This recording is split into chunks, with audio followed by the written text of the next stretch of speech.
África, lugar de nacimiento de la humanidad.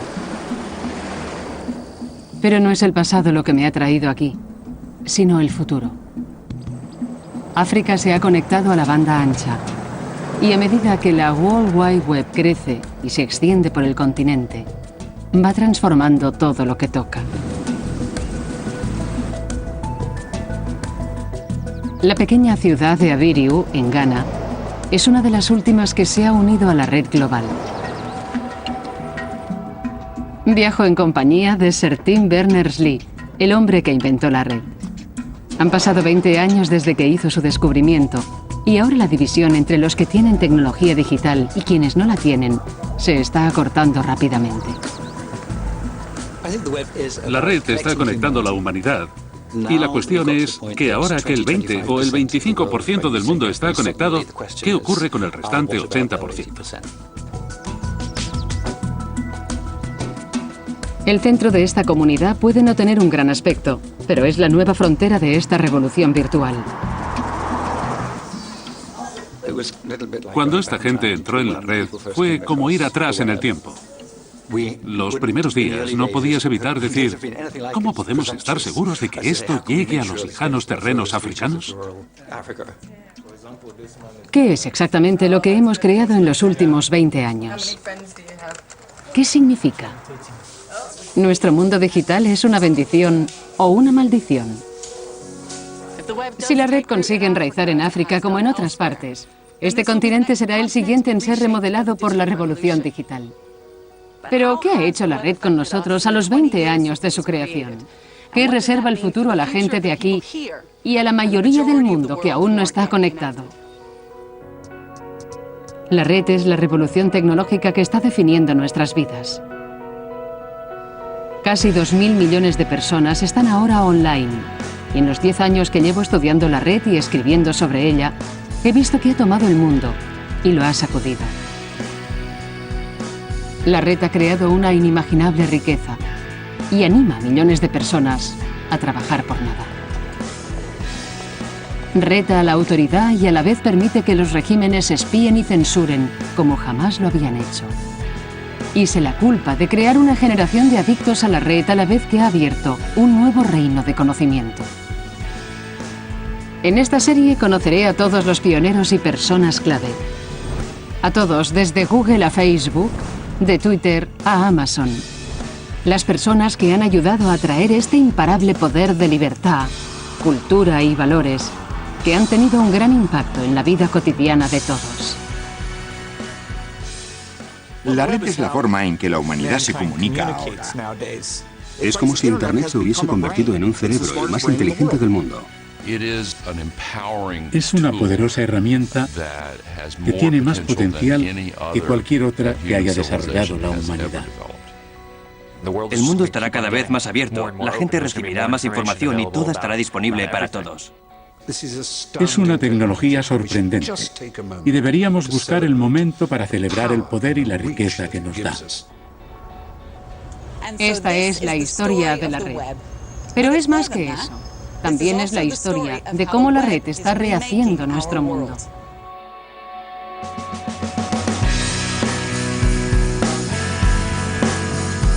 La revolución virtual. ¿Libertad en la red? Han pasado más de 2 siglos desde que vimos por última vez algo de semejante importancia y velocidad, como el impacto que ha producido la red. La revolución industrial fue potenciada por lo que entonces era una radical y nueva tecnología, el vapor. Y ahora la red encabeza la próxima gran revolución. ¿Por qué? Porque hace con la información lo que el vapor hizo por la fuerza física, dar mucha. La red hace posible publicar y distribuir globalmente y de forma gratuita imágenes, palabras, vídeos y software global, instantánea y virtualmente. Un 25% del planeta utiliza ahora la red. La red es una revolución. Ha sido llamada la nueva frontera de la humanidad, que nos da igual acceso a todos, igual voz, el mismo potencial. Los pioneros que abrieron el camino a la red piensan en ella como la herramienta definitiva que nos fortalece, envuelta en una actitud, en una ideología online que quiere dar poder a la gente. Internet es una especie de rebelión. La gente se opone a la jerarquía y a la autoridad. Las personas que crearon Internet crearon una rebelión social para una sociedad que quería ser rebelde. Los libertarios han creado un espacio perfecto para las ideas. Ha roto los moldes y ha dado acceso libre a las comunicaciones y la colaboración. La libertad en la red es uno de los objetivos de la red. En este documental quiero estudiar cómo el sueño de libertad se está extendiendo por la red. Cómo está cambiando la noción, largo tiempo mantenida, de la propiedad, el valor y la experiencia. Cómo está retando el modelo de negocio y cómo la igualdad prometida por la red choca con la naturaleza humana, nuestro innato deseo de beneficio y control. Trata del significado de este conflicto y de cómo se ha creado en la red la efervescencia, la seducción y el enorme y poderoso fenómeno que conocemos hoy.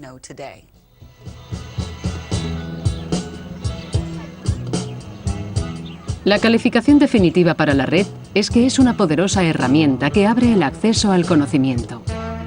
Para averiguar cómo, he venido a uno de los nuevos pilares del sistema educativo norteamericano. No estoy en un colegio de la Ivy League como Harvard o Princeton, sino en la ciudad de Dixon, Nuevo México, donde están celebrando el Día del Trabajo. He venido a conocer a Einar Barán. Hoy está tocando la batería en su banda, pero en casa es bastante revolucionario. Einar forma parte de una importante empresa que usa la red para que la gente ordinaria cree algo extraordinario. Es un legendario y prolífico contribuyente de la Wikipedia, la enciclopedia online que se está convirtiendo en la fuente de información más importante del mundo. La primera vez que oí hablar de ella pensé que era una locura y que no era posible que funcionara. Es tener algo donde cualquier persona del mundo puede editar y que sea de confianza. Esa fue mi primera impresión. Más de 65 millones de personas de todo el mundo usan cada mes la Wikipedia. Y además de acceder al conocimiento, pueden ser autores y editar. El sitio tiene 14 millones de artículos, resultado de contribuciones anónimas de personas como Einar, que no necesitan ninguna calificación formal. Tengo una lista de más de 1000 artículos. Si alguien hace una corrección en un artículo, aparecerá en mi lista de comprobaciones. Y si estoy en desacuerdo, lo elimino. Y si están en desacuerdo conmigo, lo vuelven a editar. Esa es la premisa básica para cualquier persona que tenga acceso a un ordenador. Puede entrar y editar la información. La idea es que en vez de estar de acuerdo con los expertos y la élite, que maneja desde arriba, lentamente, el conocimiento emergerá de las masas y desde abajo. Retando a siglos de erudición, esta nueva forma de poder de la gente ha encendido una gran discusión. Yo desprecio la Wikipedia. Detesto la Wikipedia. Me espanta la Wikipedia. Pero la utilizo diariamente. Y es un milagro. Pero creo que el precio que se paga por ser tan rápida y accesible es que no es fiable. Reto a cualquiera a encontrar una fuente mejor y más rápida de conocimiento perfectamente aceptable para casi todos los propósitos que requieras como ciudadano normal. La Wikipedia es un ejemplo de cómo nos fortalece a cada uno y a todos nosotros. Ofrece algo gratuitamente, minimiza la autoridad y permite a que la gente ordinaria se una para dar forma al conocimiento. En otras palabras, satisface el sueño de libertad de los padres fundadores de la red.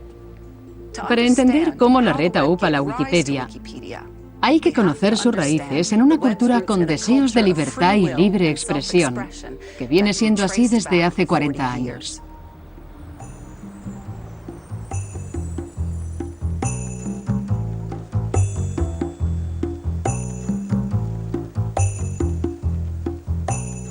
Los deseos de igualdad del mundo online pueden ser rastreados hasta la contracultura de los años 60.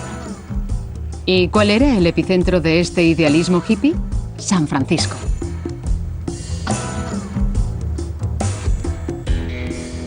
Nadie sabe qué ocurrió en San Francisco,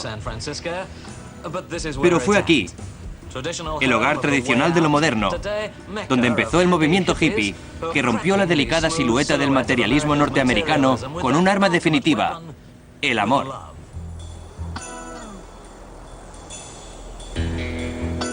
En medio de la agitación, empezó a echar raíces una particular filosofía conocida como libertarismo. Era una mezcla de ideas de izquierdas y derechas.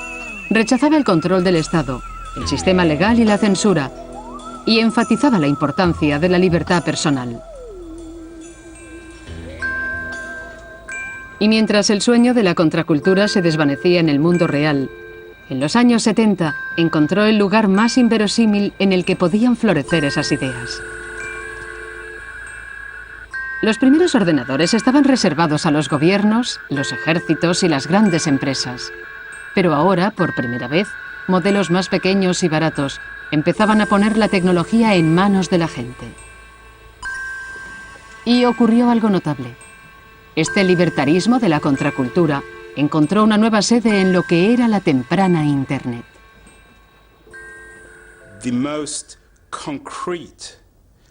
El legado más concreto de la contracultura es Internet. Los valores, la organización y la resistencia a la autoridad están encapsulados en Internet. Los ordenadores más baratos permitieron que se desarrollaran las primeras comunidades online. La que sobrevivió más tiempo y también la más influyente fue llamada The Well. En esa esquina tenemos ahora The Well. Se fundó en 1985, cerca de San Francisco. ¿Dónde si no? Y sin The Well, Facebook, Twitter, MySpace y todas las otras comunidades de la red nunca hubiesen existido. Mucha gente ve a The Well como un lugar para vivir y existir. Y, en cierto modo, gracias a eso, recibimos una gran cantidad de información. Conocí a un miembro de Grateful Dead en The Well. Un porcentaje de personas que están en The Well son rebeldes inteligentes, que han hecho un mundo para sí mismos. Fue The Well lo que puso el libertarismo online. Nadie era más influyente en la dirección de esta extraordinaria transición que el hombre que la fundó. Stuart Brand, que publicó la Biblia de la contracultura, The Whole Earth Catalog, formó parte de un estudio legal del LSD y estuvo con los Panteras Negras. Aquí es donde empezó The Well, y lo que ocurrió aquí ayudó a definir toda la red en el mundo. En la época, un 1% del planeta se encontraba en Internet. The Well dio a mucha gente su primera oportunidad de entrar en el ciberespacio. ¿Cómo era? Debía de haber una sensación de que querías cambiar, revolucionar las comunicaciones, el conocimiento, las comunidades, todo eso. Una evolución en progreso sin tener que alentarla. Dirigida sobre todo por un sentimiento de curiosidad, además de esas cosas que ha dicho usted. En parte, lo que hicimos fue crear un escenario. Teníamos un grupo de gente que aún no eran ricos, que aún no eran poderosos, pero que sabían el potencial que había y la gran oportunidad del espacio que se abría ante nosotros. Usualmente veo las noticias para saber qué ocurre y siempre hay las mismas controversias. A la hora de almorzar en la oficina entramos en The Well y a veces hay charlas sobre mascotas. Hablo de mis gatos. Si he tenido un mal día, me gusta oír charlas sobre cosas sencillas donde toda la gente participa. Había 3 o 4 charlas sobre sexo de diferentes sabores, desde fuertes a suaves. Se hacían confesiones donde nadie decía malas palabras a nadie, dijeran lo que dijeran o hicieran lo que hicieran.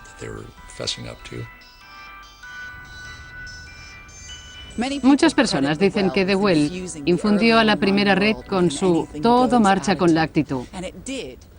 Y lo hicieron, pero para mí, lo que retó el orden establecido fue que un miembro de The Well tomara esa actitud y redactara una constitución radical para la libertad en la red. Tuvo que ser un momento clave para ayudar a crear la red tal como la conocemos hoy. El ciberespacio había encontrado un profeta. John Perry Barlow, el letrista del grupo de los 60, The Grateful Dead. Aceptó las ideas libertarias expuestas por muchos en The Well y empezó a darles forma. Y también consiguió que los miembros de The Well aumentaran. Cuando se supo que uniéndote a The Well podía chatear online con un miembro de The Grateful Dead, los admiradores de la banda se inscribieron enseguida. Los Grateful Dead habían estado online desde los primeros días de Internet y pasaban la mayor parte de su tiempo discutiendo y hablando de las deficiencias. ¿De Internet? Sí, de Internet. John Perry Barlow creía que Internet era un reto a la autoridad tradicional y que colgar información gratuita nos ayudaría a ser más libres. No tienes que controlar demasiado a la gente si puedes controlar lo que creen. Y puedes controlar lo que creen si puedes controlar aquello a que tienen acceso. Si puedes controlar lo que pueden saber, el resto es muy sencillo. Barlow ayudó a la influyente Electronic Frontier Foundation, que abogaba por la red libre. Se basaba en las creencias que refleja en su Declaración de Independencia del Ciberespacio. Gobiernos del mundo industrial, fastidiosos gigantes de carne y acero.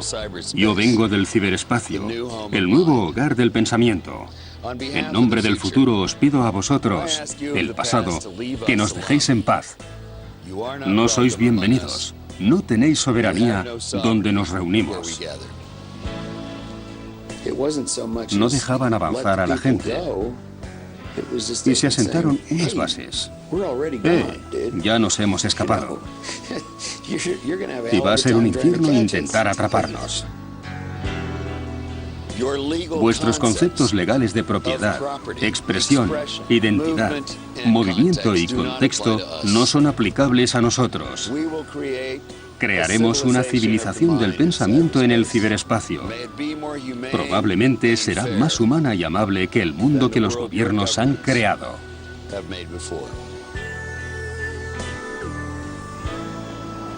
El manifiesto de Barlow decía que la autoexpresión no tendría límites y creía que ese fluir de información se confrontaría con la autoridad. Hoy, el mundo de los blogs, una especie de diarios online y noticias dogmáticas, demuestra que la revolución en la libertad de expresión puede revertir fácilmente en un pensamiento trivial. Pero algunos de los 130 millones de blogs que se calcula que hay están estimulando un nuevo e importante tipo de conversación global. La red permite que la gente se exprese, obtenga ideas, las discuta con otros, se refleje en ellas. Y eso es muy bueno para las ideas, una perspectiva excitante y revolucionaria.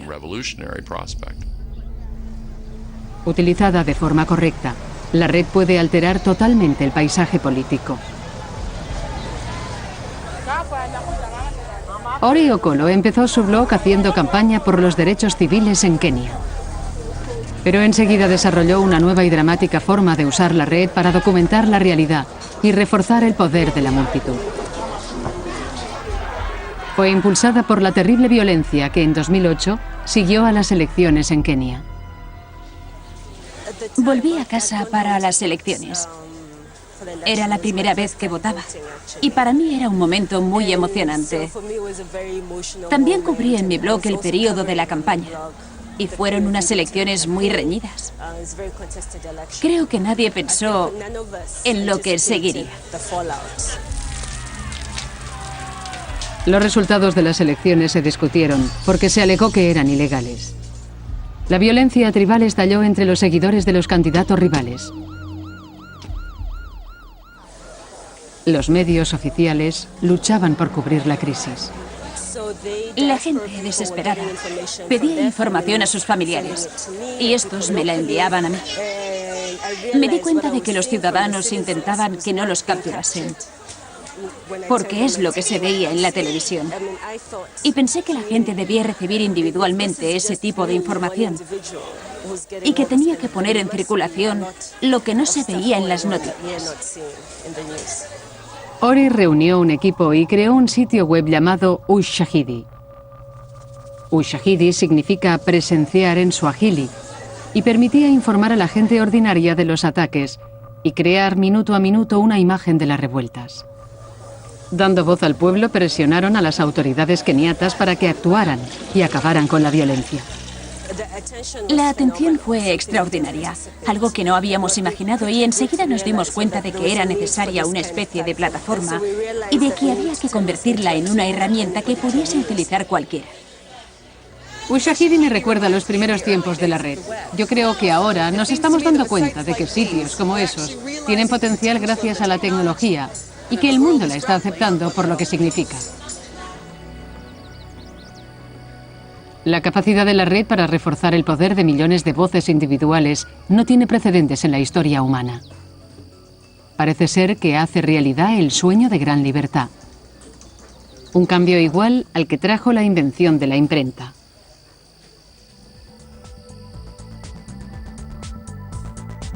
Hablamos de la red y de Internet como si fueran lo mismo, pero no lo son. La red es simplemente el enlace. La información y las páginas web llegan a nosotros a través de la infraestructura física conocida como Internet. Las raíces de Internet se remontan a principios de los años 60 en Estados Unidos, cuando el ejército y las computadoras de las universidades estaban conectadas por medio del sistema telefónico. El correo electrónico nació en 1965 y los patrones comunes empezaron a permitir que los archivos se transfirieran entre redes. Pero conseguir información era aún extremadamente difícil. Los usuarios tenían que saber exactamente dónde estaba almacenada y cómo decirle a su ordenador que la encontrara para poder enviarla a otro ordenador. La red como la conocemos hoy, a la que cualquiera puede acceder a casi todo, no existía.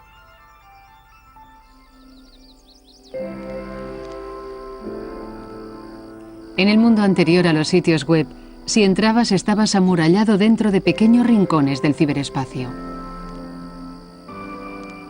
Para crear la red que conocemos ahora, era necesario que alguien escribiera un lenguaje común que pudiese enlazar los datos almacenados en los ordenadores de todo el planeta.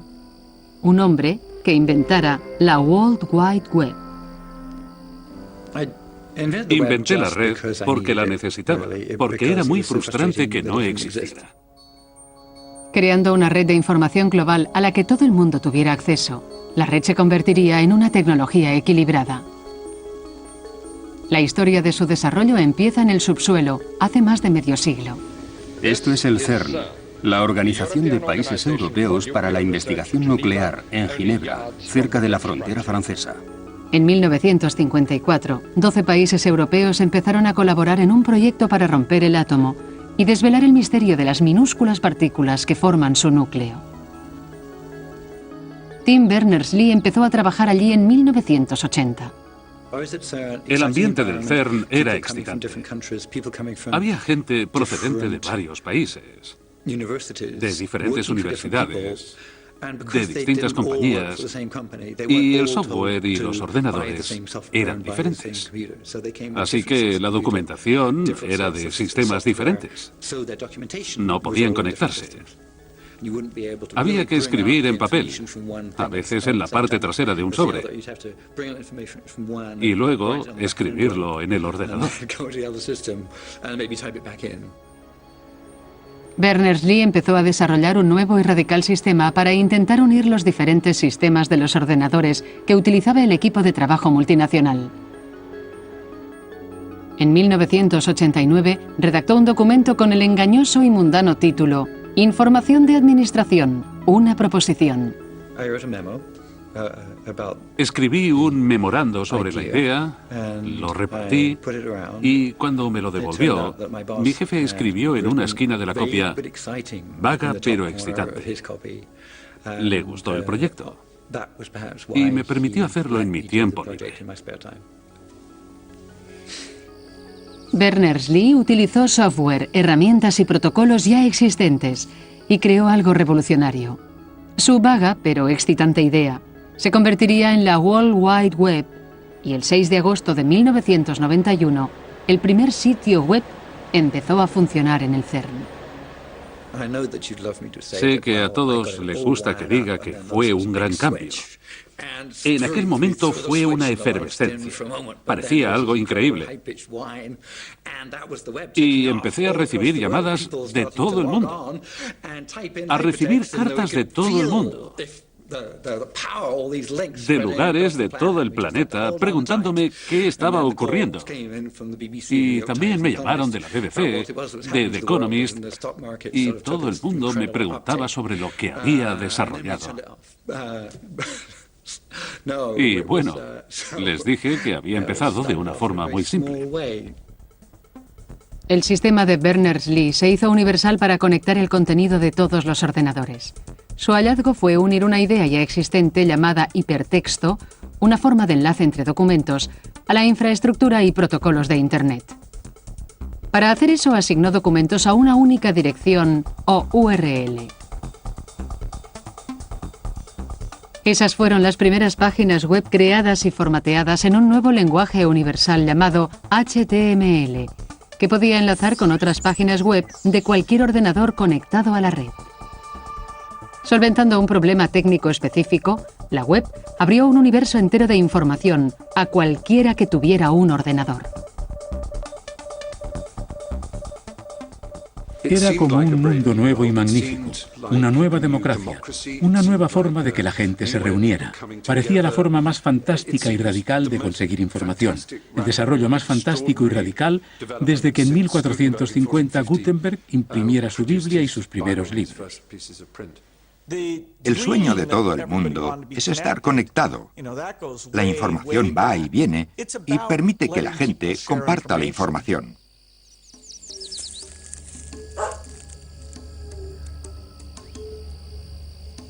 El diseño de la web permite conectar individuos sin una gran riqueza o poder. Hoy, en todo el mundo, el hecho de estar conectados fortalece a individuos como Kudjo Agbebi, un agricultor de Ghana. Yo no sabía utilizar Internet, pero un amigo me introdujo y me enseñó a navegar y encontrar todas esas cosas. Kudjo utiliza la red para aprender a cultivar más eficientemente y competir con agricultores más poderosos. Utilizo Internet para averiguar los precios de los productos y los mercados donde se pueden vender más fácilmente. La administración y el mercado han cambiado mucho. Me siento más unido al mundo. Pero la red es más que una herramienta de poder. Está deliberadamente estructurada de forma que resista a la autoridad.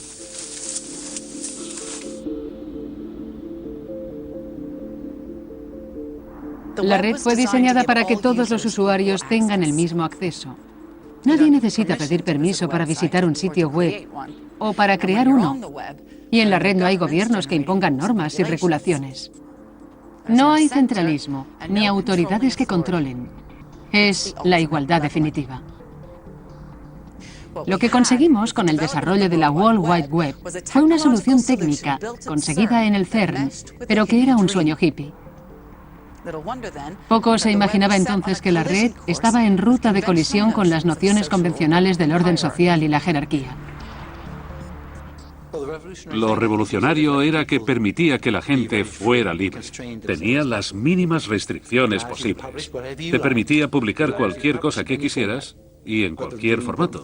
Pero lo verdaderamente importante es que se podía hacer en un servidor sin preguntar nada a nadie. En la mayor parte de la historia occidental ha habido un marco autoritario vertical. Dios arriba y nosotros abajo. Dios Padre, el Papa y el Rey. Y esa gran columna blanca estaba en todas partes.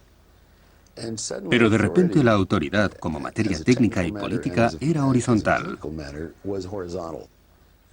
Personas como Berners-Lee y el resto de la gente idealizaron esta noción por primera vez en la historia humana. Hemos creado algo sin un centro que no puede ser controlado. La razón por la que lo creamos es por esa gente que se oponía a la noción de jerarquía y autoridad. Así que no fue por accidente. Crearon su sueño ideológico. Y hubo una última cosa que convirtió la red en una especie de kriptonita que amenazaba con trastornar la sociedad y el modelo económico del siglo XXI. Se daría gratuitamente.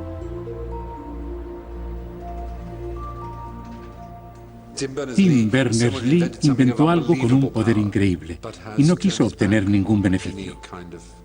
Creo que deberíamos celebrar eso, no su genialidad, sino que la World Wide Web funcione porque él la liberó, porque hizo que fuera libre para que todos la usaran. Y en ese sentido, es una fuente abierta. Deberíamos darle las gracias cada día por el hecho de que todos obtenemos provecho de la World Wide Web, por ese acto supremo de generosidad e idealismo. Tim creó una serie de herramientas que entregó al mundo y dijo: he creado esta caja de herramientas. No estoy muy seguro de qué hacer con ella, pero mirad qué podéis hacer. Y de esa forma, regalándola en vez de controlarla, empezó un nuevo y enorme proceso de innovación social y cultural.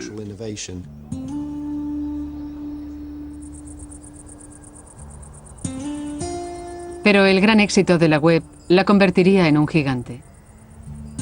La idea de que era un espacio creativo donde todo el mundo podía participar igualmente se enfrentaría enseguida a un modelo diferente que vería la red como un lugar donde comprar y vender en vez de compartir.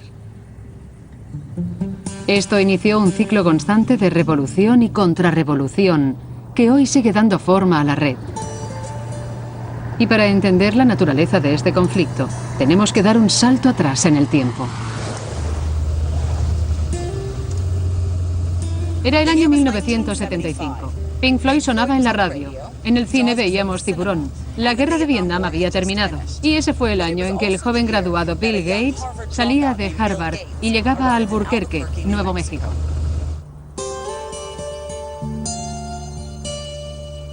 Gates había venido a Nuevo México para trabajar en una pequeña compañía llamada MITS. Hace 30 años, algunos de los mayores clientes de MITS eran grandes entusiastas de los cohetes.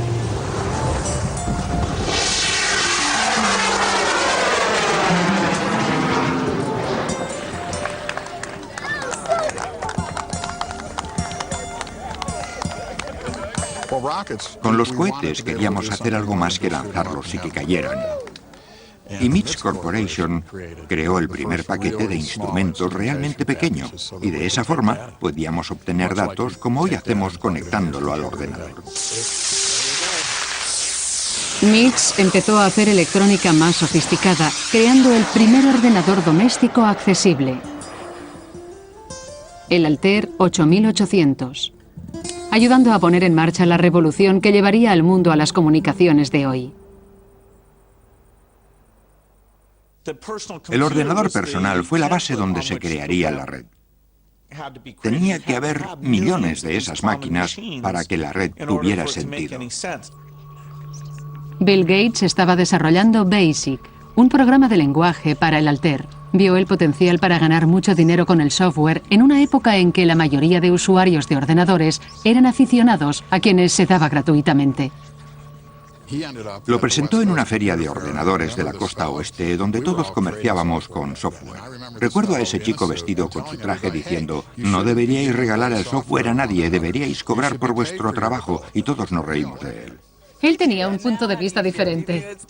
Ahora es un hombre muy rico. Gates había negociado los derechos de cada copia que se vendiera del software del Altair. Y cuando averiguó que los aficionados del club Homebrew Computer de California estaban haciendo copias pirata, se puso furioso. Teníamos una copia de la cinta de la librería que nuestro club había comprado, y si algún miembro del club la pedía prestada durante 2 semanas, cuando la devolvía debía traer 4 copias, y recibimos una carta de Bill Gates que decía muy enfadado: están ustedes haciendo copias de un software que tiene derechos de propiedad, y no deberían. Y eso era como decirnos: tienen que pagar por usarlo. Cuando empezamos Microsoft y algunas personas copiaban la cinta, dije, haremos más software si la gente nos paga. Hay cosas que deben ser libres, pero otras hay que pagarlas. 20 años después, Bill Gates y Microsoft volverían a luchar esa batalla online. El software para la World Wide Web se había dado gratuitamente porque Tim Berners-Lee, como los primeros pioneros, creían que el mundo online debía ser libre para compartir. Para Bill Gates y para otros como él, era el mayor negocio y la mejor oportunidad del siglo. Los primeros tiempos de Internet parecían un nuevo punto de partida para los negocios. Era otra dimensión en la experiencia humana que hoy es difícil de entender y que no tenía nada que ver con el dinero. Cuando las empresas entraron en Internet, el objetivo del juego era ganar dinero. Antes, la red, Internet, estaba administrada por un cuerpo público y estaban prohibidos los negocios. Pero todo cambió en 1994. Y esas dos ideologías opuestas empezaron a luchar por el espíritu del mundo online. El conflicto más importante empezó en 1995, cuando Microsoft lanzó Internet Explorer y se preparó para barrer a la competencia. Obligaron a los fabricantes de ordenadores a vender máquinas que lo llevaran preinstalado. De la nada, Microsoft acabó teniendo más del 90% del mercado. Con este software podemos hacer cualquier cosa. La acción legal de los gobiernos evitaron el dominio total y el riesgo de que la red se convirtiera en una especie de experiencia de la marca Microsoft. Microsoft es un monopolio y lleva a cabo prácticas anticompetitivas que dañan la innovación y reducen la elección del consumidor. Pero la batalla legal no era solo por Microsoft. Había dos ideas totalmente diferentes sobre lo que la red debía ser. Creo que desde el principio ha habido dos puntos de vista compitiendo por la red para entrar en el juego, como sigue siendo ahora. Una es que la red es un lugar de colaboración, para compartir, para que la información sea libre, para que la gente se una y pueda crear cosas en plataformas abiertas y comparta ideas, siguiendo la cultura hippie del club Homebrew Computer, como cuando empezó en los años 70, y luego hay otro, que es el punto de vista de Bill Gates y Microsoft, que dicen, bien, ¿cómo va a pagar su factura? Las disposiciones legales han conseguido que Microsoft haya tenido que plegar sus alas, pero la ideología comercial que representa va en ascenso. Y en esto parecía que la era del auge de los .com había terminado para la explotación. Pero enseguida el equilibrio de poder cambiaría una vez más. Cuando Internet Explorer se popularizó en la red, poniendo a millones de personas online, la gente vio lo que la red podía hacer, para bien o para mal. Su potencial y nuestro potencial propondría un enorme reto a las nociones de propiedad, creatividad y poder. El potencial de la red contraria a los negocios emergió en una nueva y chocante manera. Iba a socavar la noción de siglos de antigüedad de los derechos de autor y de propiedad intelectual. La historia empieza en el dormitorio del colegio de un estudiante de 18 años. Lo empecé porque pensaba que era interesante, aunque era un proyecto sencillo.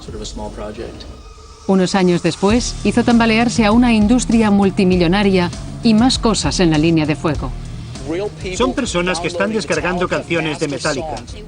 Quieren demandar a todo el mundo entre 13 y 30 años. No lo creo. Mentiría si dijera que no temo a nada o que no tengo miedo de ir a la cárcel. La industria musical sería la primera en descubrir que la red puede destruir los modelos de negocio establecidos. En 1999, Sean Fanning se dio cuenta de que había un software en Internet llamado Napster. Se le ocurrió la idea de usar ese software en la facultad. Compartía la habitación con un compañero al que le gustaba la música rap. Y en esa época fue cuando empecé a tener la idea de que se podría instalar un software que permitiera compartir la música y a la vez acceder a las colecciones de otras personas. Napster aprovechó la oportunidad y pasó a los formatos de CD digital, como el MP3, que eran fáciles de copiar e intercambiar. Permitía compartir música ilegal y gratuitamente a los usuarios de cualquier parte del mundo, en vez de comprarla. El software proporcionaba información sobre la música a todos los ordenadores que se conectaran a él. Los usuarios podían buscar en esa gigantesca base de datos y encontrar los archivos de audio. Cuando averiguaba qué buscaban, Napster conectaba el ordenador que lo guardaba con el archivo de la persona que lo quería. Con un clic del ratón, la música pirata llegó a todo el mundo. La igualdad, el sueño compartido de la red, había provocado un resultado siniestro, animando a miles de personas a violar la ley por primera vez. La banda Metallica se convirtió en la portavoz de la industria musical. Si tenéis derecho a descargar mi música gratuitamente, entonces podemos decir que un fontanero o un mecánico de automóviles también tienen la obligación de arreglaros gratuitamente las averías de fontanería o las averías de vuestro coche. Nunca imaginé que el principio de Napster pudiera cambiar la industria de la música al nivel que lo hizo. Pero han sufrido por verse forzados a entrar en un mundo de distribución digital ilegal. Después de 2 años de batallas legales, en 2001, Napster fue restringido y tuvo que cerrar. Pero otros servicios más sofisticados ocuparon su lugar. En Inglaterra, la industria del entretenimiento dice hoy que el 95% de la música se intercambia en la red sin pagar, y la pérdida de ingresos por las descargas ilegales de películas, software, televisión y música ascienden a 443 millones de euros. La tecnología de nuestros ordenadores nos permite copiar todo instantáneamente y eso supone un nuevo mundo. Tenemos un nuevo mundo por delante y han pasado décadas, siglos para haber llegado a este punto. La red ha amenazado la forma de hacer negocios de cualquier industria tradicional basada en la información y la comunicación. Pero en este dramático cambio hay más complicaciones que el robo y la piratería. También es la forma en la que la red parece permanecer fiel al antiautoritarismo y a los ideales de igualdad. El diseño esencial de la red es la capacidad de extender información global e instantáneamente sin costos, sin control de agentes intermediarios, editoriales y editores de periódicos. Permite a la gente conectarse directamente con otros. Todos pueden tener público o seguidores. En este valiente y nuevo mundo conectado, no hay nadie que sea alguien. Cuando apareció la red por primera vez sentí que se abría un mundo nuevo, porque tenías la oportunidad de publicar algo que no tenías antes. Solo había unas cuantas fuentes donde podías publicar. Puedo ir aquí, puedo ir allí y allí, y estabas limitado. Ahora cualquiera que tenga un iPhone puede colgar un vídeo, un podcast, conectarse con cualquiera y con cualquier medio de comunicación, y a través de un ordenador puede tener acceso a una vasta audiencia. El contenido que generan los usuarios es el guirigay de esta revolución creativa. Se estima que una quinta parte de todo el material de la red es ahora contenido creado por aficionados.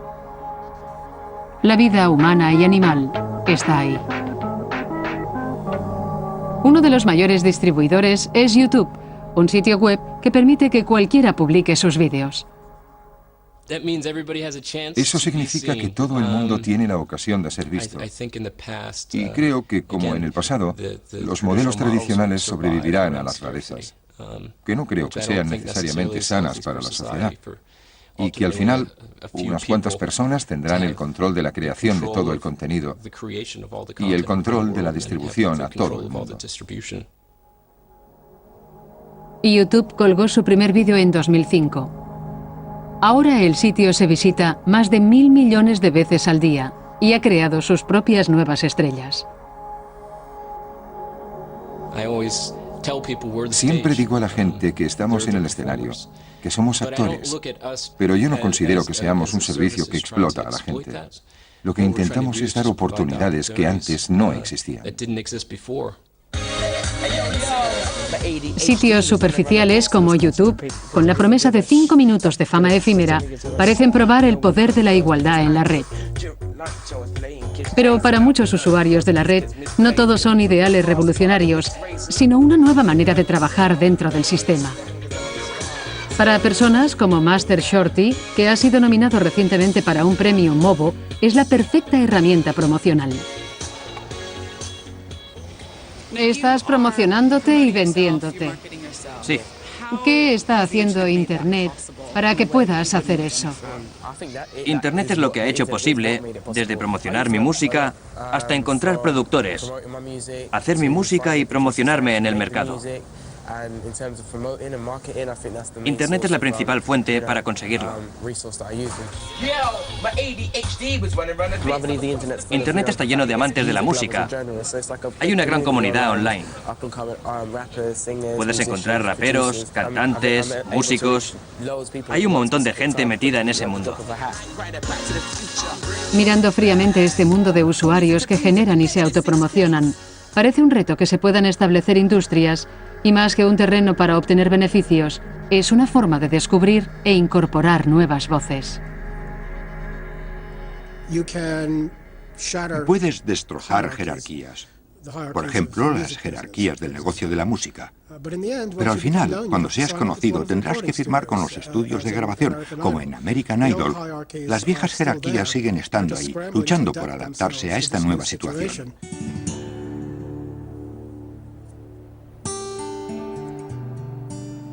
La red facilita la producción y el compartir, pero eso no significa necesariamente que sea democratizar la creatividad. Si lo examinamos detalladamente, empieza a emerger algo más curioso y preocupante. Y se puede ver más claramente en el mundo del blog. Los blogs estaban reservados a aquellos que no querían ser oídos de otra manera. Ahora han pasado a ser algo corriente. Este cambio nos dice que se está haciendo algo importante en el ciclo de la revolución y la contrarrevolución que funciona hoy en la red. Voy de camino para reunirme con una persona clave en los nuevos medios. Arianna Huffington se ve a sí misma como una de las grandes animadoras para la democratización del poder de la red. Soy muy optimista con la red. Creo que es increíblemente importante la manera en que da entrada a millones de personas que de otra forma no tendrían acceso a conversar. Es muy significativo. Pero la realidad del sitio web que Arianna ha lanzado parece más una forma de domeñar los millones de voces que han aceptado su potencial democrático. El Huffington Post es lo que se conoce como un sitio de agregación. Coteja y filtra gratuitamente el trabajo de otras personas de toda la red. Irónicamente, se ha hecho más influyente y cada vez se parece más a los periódicos antiguos. Creo que estamos yendo hacia un futuro híbrido, donde combinaremos lo mejor de los medios tradicionales, precisión, imparcialidad y lo mejor de los nuevos medios, transparencia, inmediatez, responsabilidad. Pero en este mundo híbrido, no todos tendrán igual uso de la palabra, porque los editores filtrarán y excluirán opiniones. El futuro híbrido que yo veo incluirá millones de voces, pero no eliminará a los editores. De hecho, los editores serán más importantes que nunca. Los pioneros de la red creían que liberaría millones de voces nuevas. Pero personas como Arianna Huffington son los nuevos guardianes y restablecen las viejas jerarquías. Creo que el hecho de que alguien como Arianna Huffington venga a simbolizar las cualidades revolucionarias de la red refleja la bancarrota fundamental e intelectual de Internet. Creo que es una mujer interesante, pero es tan revolucionaria como mi perro. Y mientras que los promotores de la red hablan constantemente de su energía inquieta, promiscua y creativa, los hechos indican que no siempre es así. El mundo de los blogs, por ejemplo, está entrando en crisis. De más de 130 millones de blogs activos en 2002, se estima que el 90% están ahora inactivos. Este cambio de poder no es un ejemplo aislado, es la consecuencia del diseño único de la red. Sus primeros seguidores creían que un espacio sin reglas y reglamentaciones estaría más nivelado. Pero yo creo que a medida que la red crece, se produce una paradoja. Parece que está ocurriendo lo contrario. La falta de regulaciones permite que aquellos que tienen mayores recursos griten con más fuerza e impongan su marca y su autoridad. Para entender la verdadera distribución del poder en la red, imaginen el ciberespacio como el espacio. Aquí se ve por primera vez un modelo matemáticamente preciso del tráfico de la red en Inglaterra. Es una galaxia dominada por unas cuantas grandes marcas. Cada mes buscamos en Google más de 38 millones de veces. 1 de cada 3 de nosotros tenemos una página en Facebook. eBay tiene 21 millones de visitas al mes. Y Amazon, 16 millones. La red tiene un motor de búsqueda, un mercado, una librería y una red social importantes. Se puede ver en compañías como Google y YouTube. La agregación masiva de riqueza y poder son de la pequeña élite, principalmente de Silicon Valley. Cuando piensas en ello, es raro que no haya competidores de Facebook. Hay competidores en toda la sociedad capitalista, de la forma que Honda compite con Toyota y Pepsi compite con Coca-Cola. Este hecho demuestra el hecho de que Internet es un lugar limitado, tanto para la libertad empresarial como cultural. En Internet vemos la manifestación de cómo funciona el poder. Se conduce a sí mismo a la oligarquía, a una pequeña élite, e Internet es un perfecto reflejo de eso. Y después de 20 años, cuando gran parte del mundo está empezando a entrar en la red, el hombre que la inventó está preocupado por su futuro. Me preocupa que se centralice el control y que en algunos países los controle el gobierno y en otros las empresas, y que eso haga que siempre tengamos que estar alerta porque debido a esos hechos haya temor a usar la red. ¿Significa que esos nuevos bloques de poder terminen con los días de libertad en la red? Esa visión idealista de un espacio único, en donde todos somos iguales, ¿es un recuerdo nostálgico? Este es el hombre que tuvo el sueño más libre de todos. Mi viaje ha completado un círculo y vuelvo a Wikipedia. Su creador quería liberar el poder de la multitud para democratizar todo el conocimiento humano. Jimmy Wales es el hombre tras la fuente de información más importante. En muchos sentidos, Wikipedia rompe muchas presunciones jerárquicas que tiene la gente. Resulta que es más fácil la igualdad cuando hay mucha gente participando y juzgando la calidad del trabajo de cualquiera por sus propios méritos, en vez de prestar demasiada atención a sus credenciales. Pero a medida que ha ido creciendo, Wikipedia ha tenido que luchar para mantener vivo su sueño de autoridad. Se ha visto obligada a endurecer sus reglas para evitar que sus páginas sean pirateadas. En vez de que la verdad emerja por consenso, cada vez tiene que ser más controlada. Tiene gracia que nos criticasen por ser demasiado igualitarios y ahora nos critiquen por ser demasiado elitistas. Y en algún momento entre eso hubo días en que todo iba bien y nadie se daba cuenta. Todo un sistema evolucionó intentando reconciliar el acceso abierto a Wikipedia por la necesidad de precisión y autoridad. Los editores pueden cerrar páginas, miles de administradores pueden borrarlas, 12 miembros de un comité de arbitración median en las disputas. Y en la cima del árbol está el propio Jimmy Wales. Estamos más estructurados que el sistema británico, que cualquier otro. Y ya saben que tenemos esta interesante mezcla de democracia, aristocracia, rechazo y equilibrio. ¿Cree usted que en la naturaleza humana están el elitismo y las jerarquías? No me gustan los términos que menciona en la pregunta, porque creo que cuando hablamos de élites y jerarquías, se piensa o se tiende a pensar en estructuras verticales de tipo autoritario, mientras lo que veo es que las comunidades pueden unirse, crear normas, modelos e instituciones para manejar ciertas cosas, pero también es necesario trazar algunas líneas y decir, en ciertos puntos no estás siendo constructivo y no eres veraz, no te queremos aquí. Hemos visto cómo la desenfrenada piratería de Napster y la libertad creativa que dan los blogs, YouTube y los eruditos aficionados de Wikipedia pueden igualar el mundo. Pero incluso en esos espacios web revolucionarios es inevitable que se produzca una contrarrevolución. La red está siendo colonizada por nuevos guardianes y élites. Y la pregunta que me hago es, ¿la red es inherentemente desigual porque se mira en las desigualdades y las jerarquías del mundo?